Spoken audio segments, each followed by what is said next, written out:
Heç qılınclı molla görmüşdünüz? Qubada qeyri-adi molla peyda olub. Bu molla digər mollalardan fərqlənərək diqqəti özünə cəlb edir. Qubanın Amsar kəndində yaşayan 49 yaşlı Şükür Fətəliyev inanc yeri kimi tanınan Baba Görkən adlı yerdə mollalıq edir. Bura ziyarətə gələnlərin marağını cəlb edən bu molla sakinlərin diqqətinə səbəb olub. Qubanın Amsar kəndində yaşayan Şükür Fətəliyev insanlardan bir qədər fərqlənir. Gördüyünüz kimi özünü evliya adlandırır. Hətta özünə gördüyünüz kimi ağacdan qılınc hazırlayaraq bax bu təbiət qoynunda dayanır və burada insanları özünə cəlb edir. O digər mollalardan fərqlənir, özünü evliya adlandırır. O həm əynindəki paltardan yaşıl geyinir, həm də əlindəki ağacdan hazırlanmış yaşıl qılıncla gələnlərin marağına səbəb olur.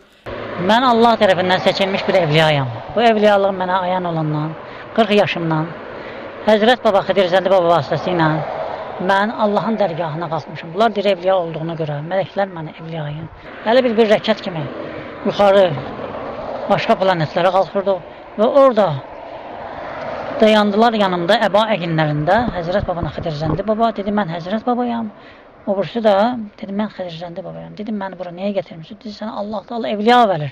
Dedim, evliya görünmür axı. Allah Taala görünmür axı. Dedi, Allah Taala'nın ya kişiyə bənzətmək olar, ya qadına. Allah heç nəyə bənzətmək olar. Allah Taala bizim vasitəmizlə sənə evliyalıq verdi. Dedim, indi mən nə edəcəm ki? Dedi ki, sən öz evliyalığını, seçildiyi, evliya seçildiyi xalqa və dövlətə, hökumətə bildirməlisən, insanlara.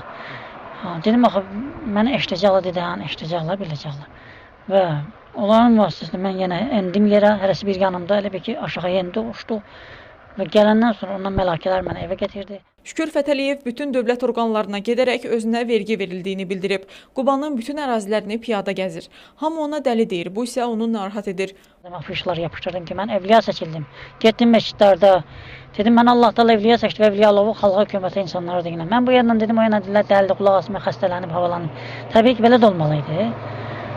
Yəni, mən öz sözümdən qalmadım, hər ayədə evliyalığımı dedim, böyük vəzifəli şəxslərə, dövlət və hökumət qurumlarına, insanlara, bəzi dini qurumlara getdim. Sonra eşitmədilər məni, yenə yoruldum mən. Kağızlarımı yapışdırıb ayrım girdi kağızlarıma. Qardaşlarım girdi, dedilər, dəli olub, yazdıqlar. Yazdıqdı qardaşım, öldürəcəklər qardaşımı. Sonra gəldim. Bir-iki gündən sonra çox fikirləyirdim, zikir eləyirdim. Gecə sabaha kimi yatmırdım. Mən evliyalığımı çatdıra bilmirəm.